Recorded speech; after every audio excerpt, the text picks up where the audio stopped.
Tanzania में निहायत खतरनाक हेमरेजिक बुखार फैलने लगा। मार्बर्ग वायरस से मुतासरा 9 अफराद सामने आ गए, जिनमें से 8 हलाक हो गए हैं।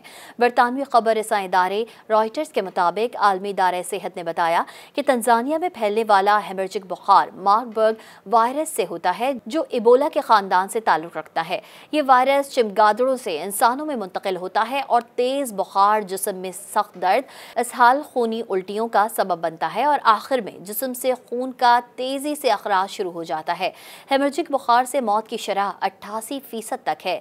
WHO का कहना है कि इसे 10 जनवरी को तंजानिया के कागेरा इलाके में मुश्तबा केसेस की मुसद्दिका इतलात मिली थी। वायरस से मुतासरा मरीजों से राबते में रहने वाले अफसरान और हेल्थ केयर वर्कर्स को भी देखा जा रहा है और उनके मामूलात का जायजा लिया जा रहा है।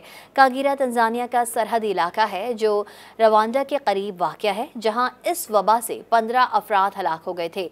WHO ने बताया कि मार्बर्ग वायरस मुतासरा अफराद के बराह रास्त राबते या खून और दीगर जिस्मानी सयाल के जरिए फैल सकता है, जिसमें आलूदा बिस्तर या कपड़े भी शामिल हैं।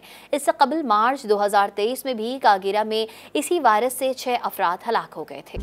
मज़ीद न्यूज़ अपडेट्स और डिजिटल स्टोरीज के लिए सब्सक्राइब करें डॉन न्यूज़ पाकिस्तान।